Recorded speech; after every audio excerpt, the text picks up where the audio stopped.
중국의 해안경비대가 필리핀과의 남중국해 분쟁 지역에 부유식 장벽을 설치하고 필리핀 선박의 출입과 조업을 일방적으로 막으면서 대충돌 조짐이 일고 있습니다. 참으로 심각한 역효과를 자초하는 중국의 실체를 Y타임스가 분석해 봤습니다. 지금 시작합니다.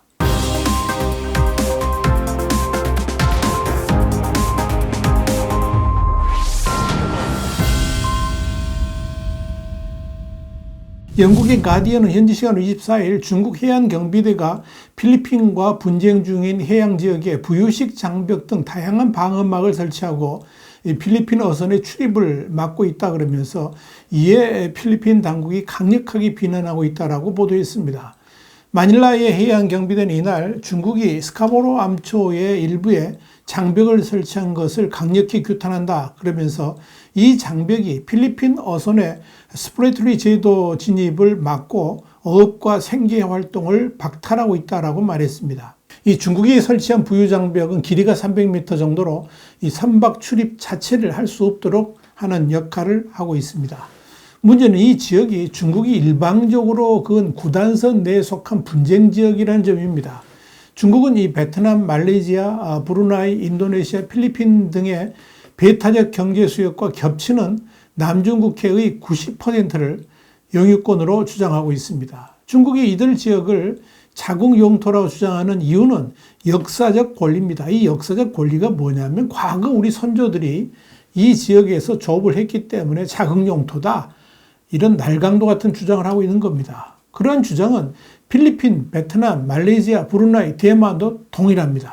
자, 이런 이유 때문에 헤이그 국제재판소에서 중국도 가입한 유엔 해양법 협약을 위반했다 그러면서 이 중국 측의 주장을 정면으로 거부했지만 중국은 아랑곳하지 않고 남중국해 대부분을 자국 영해라고 고집하면서 이 주변국들과 갈등을 마다하지 않고 있는 것입니다.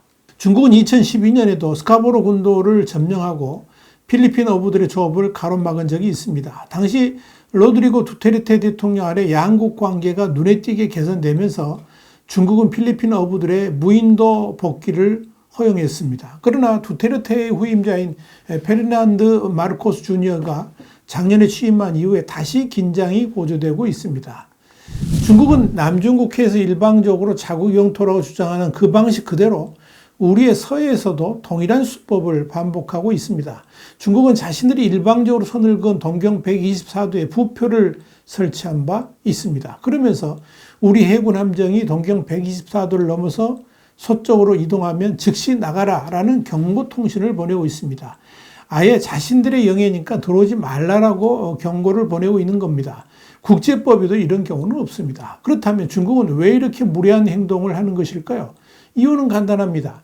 중국이 그렇게 행동해도 우리 정부가 강력하게 대응하지 않았기 때문입니다. 중국에 과공하는 외교가 우리 영토까지 중국이 접목도록 방치한 셈입니다. 문제는 중국의 이런 접근 방식이 앞으로 심각한 역효과를 부를 수 있다는 점입니다. 홍콩의 사우스차이나 모닝포스트는 지난 5일 중국이 분쟁 중인 남중국해에서 영유권을 주장하려는 노력을 계속할 경우에 이들 국가들과의 관계가 손상될 수 있다 그러면서 중국의 배타적 행동으로 인해서 이들 분쟁 국가들이 미국과 서방 동맹국들에게 점점 더 끌리게 될 것이다. 이렇게 보도했습니다. 이미 중국은 남중국해 대부분에 대한 영유권을 일방적으로 주장하는 새로운 표준지도를 발표해서 말레이시아, 인도네시아, 베트남, 필리핀, 브루나이 등 영내 국가들의 강력한 반발을 불러일으킨 바 있습니다. 말레이시아 임무부는 중국의 광범위한 영유권 주장을 인정하지 않는다라고 밝혔고 필리핀은 필리핀 해양 지역에 대한 중국의 영유권 주장을 중국의 주권과 관할권을 정당화하려는 시도라 그러면서 강력하게 규탄했습니다. 인도네시아 젠데랄 아흐마드 야니 대학교의 요하네스 술라이만 국제관계학 부교수도 중국이 장기적으로 영유권 주장을 함으로써 잃을 것이 많으며 이 지역 국가들이 경제적으로나 군사적으로 강해지면서 이 굴욕을 반드시 기억하게 될 것이다. 이렇게 말했습니다.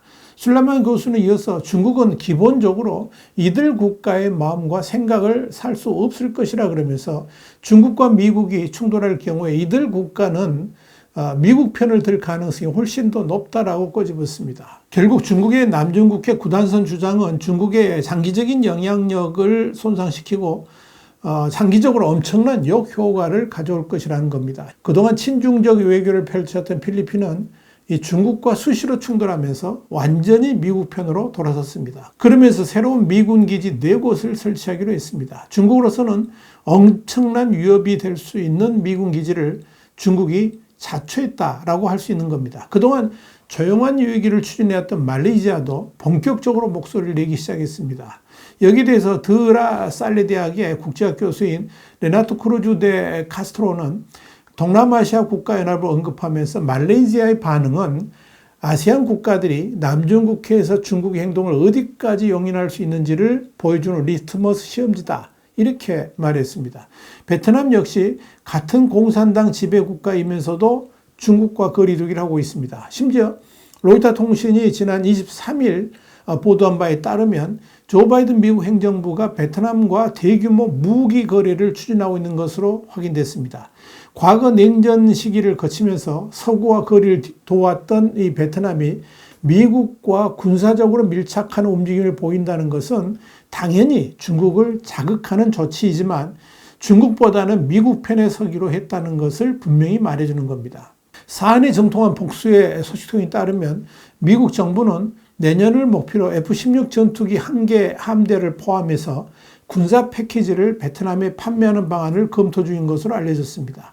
이런 베트남의 결단은 역시 중국이 남중국해에서 군사적 행동을 강화하면서 스프레트리 군도, 중국명으로 난사군도라고 그러죠. 여기를 둘러싸고 베트남과의 수역 분쟁이 고조되고 있는 상황과 맞물려 있습니다. 미국도 중국과 영토 분쟁을 벌이고 있는 국가들과 적극적인 결합을 시도하고 있습니다.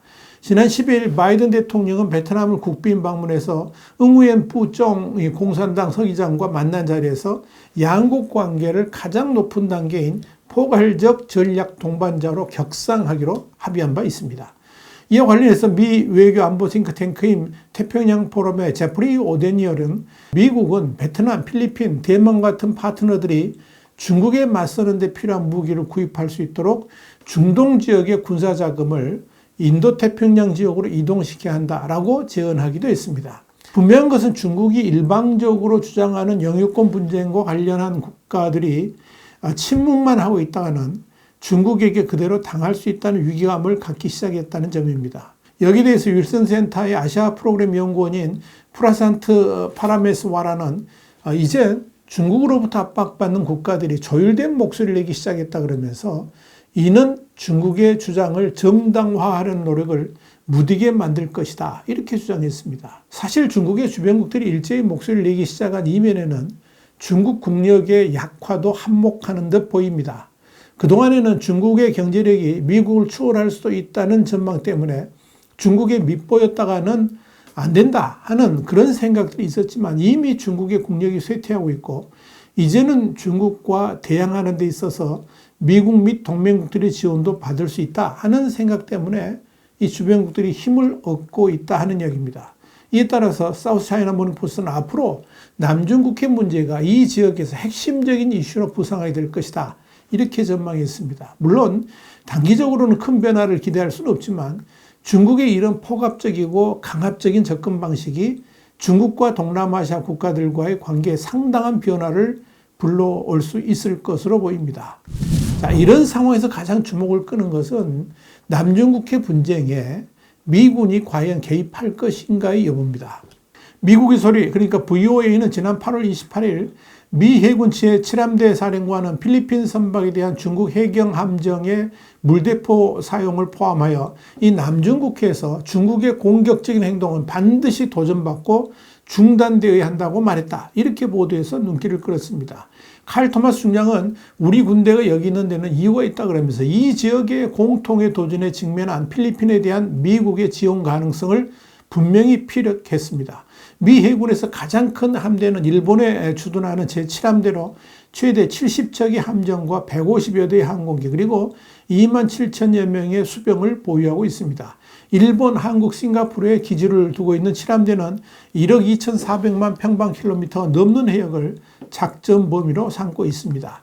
토마스 중장은 남중국해를 관할하는 필리핀 서부사령부 사령관 알베르토 카를로스 중장과 그가 직면한 도전을 이해하고 그를 도울 수 있는 기회를 파악하기 위해서 논의를 가졌다. 이런 말도 했습니다. 이런 움직임은 만약 중국의 해양경비대 등이 미국의 우방국에 물적인 피해를 입힌다면 반드시 대응할 것임을 피력했다는 점에서 앞으로 남중국해에서의 상당한 충돌이 일어날 가능성도 있다. 이렇게 정리할 수 있을 것입니다. 중국은 이렇게 그야말로 소탐대실의 외교를 하고 있습니다. 참으로 어리석은 중국입니다. 와이타임 정세 분석이었습니다. 감사합니다.